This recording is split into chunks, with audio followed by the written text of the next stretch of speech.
अरे अरे क्या हुआ गणपत? सुन तो सही। गणपत रुक जाओ। ये सब क्या हो रहा है? क्या इस हरामजादे ने मेरी बहन की इज्जत लूटी, मुझे जान से मार डाला। हरामजादा, 5 मिनट जिंदा नहीं छोड़ूंगा।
अन्नू बेटे, कब तक इस तरह आंसू बहाती रहेगी? सिद्धांत आज नहीं आएगा, बेचारे को छुट्टी नहीं मिली होगी। जब तक मैं भैया को राखी नहीं बांध लूंगी तब तक नहीं खाऊंगी। ए मास्टर, तू जरा समझा इसे कुछ।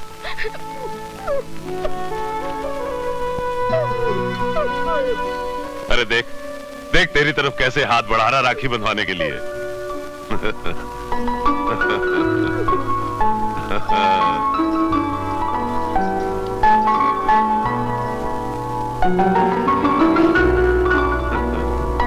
मास्टर, भगवान से कहूंगी कि तुझे अगले जन्म में मेरा सचमुच का भाई बना दे।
कहां से आ रही है इतनी रात को?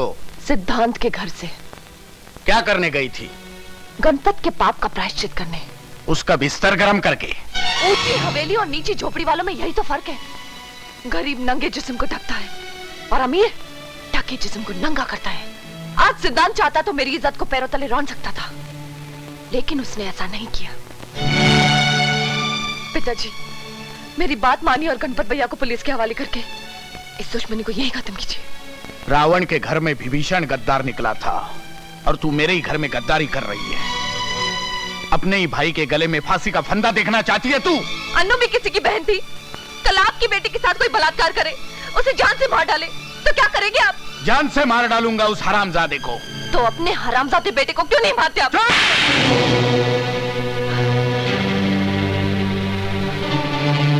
शेर का बच्चा भी अगर 2-4 दिन बकरियों के साथ घूमने लगे तो दहाड़ ना छोड़कर मैं करने लगता है। ले जाओ इसे अंदर, और जब तक ये हमारी भाषा फिर से न सीख ले, इसे हवेली के बाहर कदम मत रखने देना।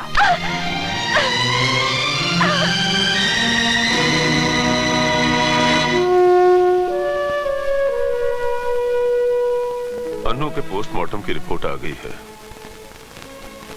वो हमारी फेवर में है। गणपत के लिए वारंट निकल चुका है। मैं कमिश्नर साहब से मिलने गया था। उन्होंने आश्वासन दिया है कि वो फौरन एक्शन लेंगे। बेटा, अब जो होना है वो तो होगा ही। तू भी मेरे साथ चल बेटा। अगर हम दोनों चले गए तो यहां कुछ नहीं होगा।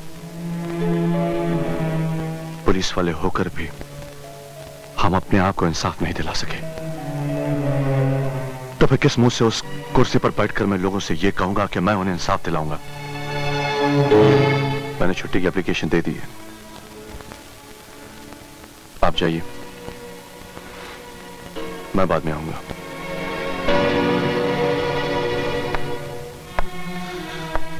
चलिए रामचंद्र जी, आप लोगों को जीप से हीरा नगर तक छोड़ दूं।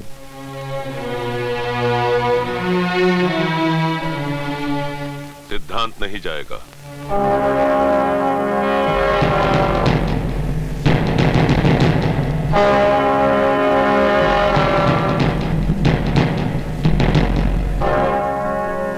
पिताजी, आप जाइए।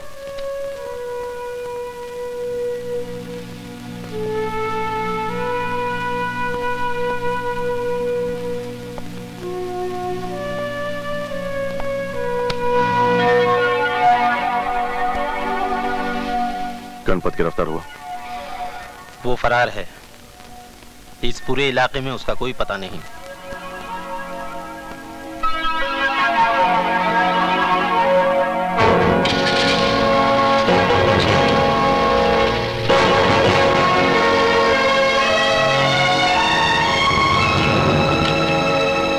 Good morning sir. Good morning. आओ सिद्धांत आओ। अरे चाय लेते आना जी। आजकल हर जगह क्राइम बढ़ता जा रहा है, समझ में नहीं आता कैसे कम होगा। अगर कोई जुर्म करे उसे हम सब मिलकर सजा दें तो बात वहीं खत्म हो जाती है, लेकिन ऐसा नहीं होता। जो जुर्म करता है उसके माँ बाप, बहन, भाई, दोस्त सब मिलकर उसे बचाने की कोशिश करते हैं। बिल्कुल सही बात है। मैंने तो उनसे इतना भी कह दिया कि पहले मैं तुम सबको सलाम करता था, मगर जब से ये केस हुआ है तुम सब मेरे आगे हाथ जोड़ने लगे हो। किस किस के तलवे चाटते रहोगे?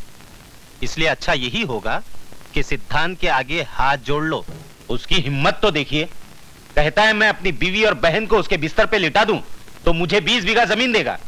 मैं उसे नहीं छोड़ूंगा, लिटा के रख दूंगा साले को। अब यहाँ पर कथक डांस करने से क्या फायदा? वो तो तुम्हारे पुलिस स्टेशन में आया है, आकर तुम्हारे मुंह पे थूका और थूक कर चला भी गया। और एक तुम हो कि इलेक्शन में जमानत जब्त होने के बाद भी गिड़गिड़ा रहे हो कि मुझे वोट दे दो, मुझे वोट दे दो। अब आप ही बताइए कि मैं क्या करूं। मैंने कभी आपसे पूछा है कि जगतपाल जी बताइए अब मैं क्या करूं? अच्छा पॉलिटिशियन वही होता है जो खुद को भी नहीं बताता कि क्या करने वाला है। तुम भी मत बताओ कि क्या करने वाले हो, मगर करो। इससे पहले कि मेरे मिनिस्ट्री का तख्ता पलट जाए, करो।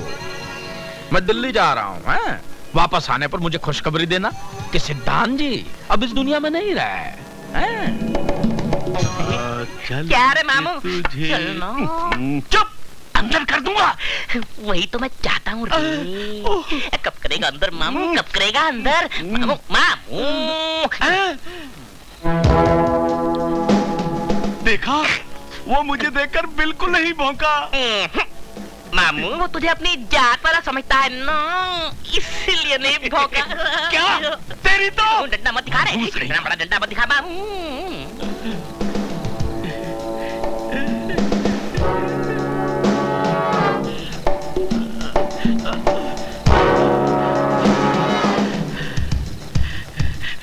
साहब, क्या बात है डूबे? साहब डूबे नहीं, दूबे। साहब आपको जगतपाल साहब ने बुलाया है। गणपत के बारे में कुछ पता चला है, आपसे बहुत जरूरी बात करनी है। चलिए चलो आइए।